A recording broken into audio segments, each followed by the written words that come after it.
Hi, I'm Richard Christopher from Green Revolution. Now, we have been advising many of our friends to switch from non-LED lamps to LED lamps so that they can start saving energy and at the same time cut down on their electricity bills. Right? But of course, their comment has been, I want to change, but how do I go about selecting the appropriate LED lamps? Now, this is a very common question, so we have put together this video clip and hopefully in a few simple steps give you a very good idea how to switch from the current non-LED lamps that you're using to LED lamps. Today many of you would already be very familiar with some of these lamps. Of course there are many different models, but by and large they fall into these few categories: incandescent or halogen, fluorescent, and the more energy saving compact fluorescent.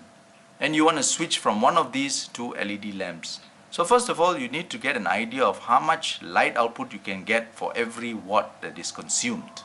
Right? So you want this number to be as high, which means for every watt of energy that you consume, you want as much light output as you can. So if you look at the manufacturer's catalogs, brochures, you will see different kinds of numbers, but by and large they are around these numbers that I've put here for you to see.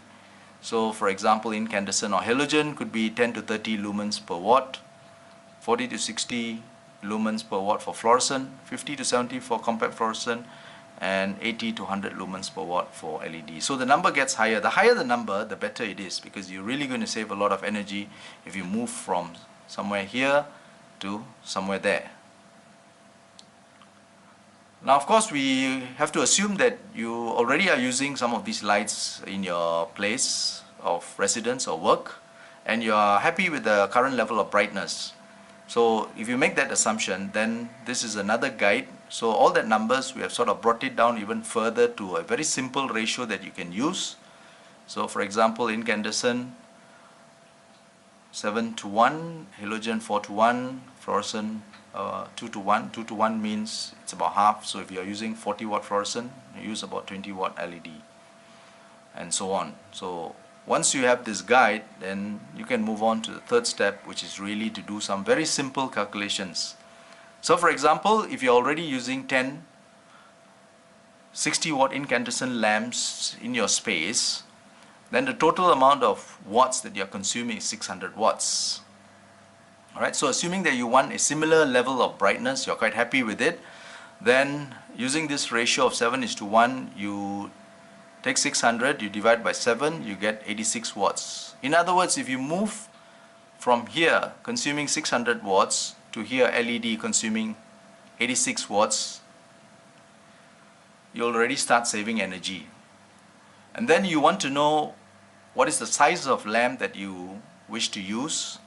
So you know that your 10 lamps are now going to consume 86 watts. So you divide by 10, you get 8.6 watts per LED lamp. Now, some of you may already be quite happy.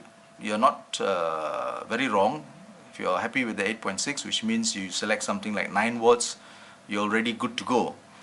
But if you want to go just one more step further, then you do know that lights, all these lamps have a lifespan. For example, one of these LED lamps may have, say, 15,000 hours. Somewhere towards the end, near the 15,000 hours, as it approaches 15,000 hours, the performance also starts to decay. So it could decay to maybe 80 or 70% of its original performance. That means if you are getting, say, 100 lumens at the start, then towards the end of the life you may be getting about 70 lumens. So you want to cater for that decay, right? So earlier on you got 8.6 watts. And if you divide by 70%, which is 0.7, then you get about 12 watts. And then now you are all fairly accurate, I would say.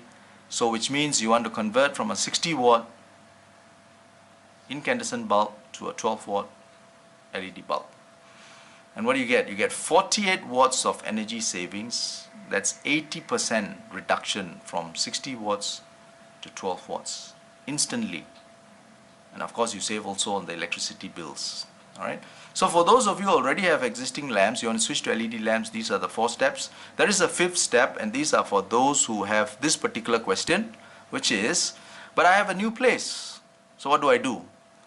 Well, there are several factors to consider when you have a new place, because you need to decide what sort of task you are doing, what is the required illuminance for the task, size of the space, type of interior surface that you have.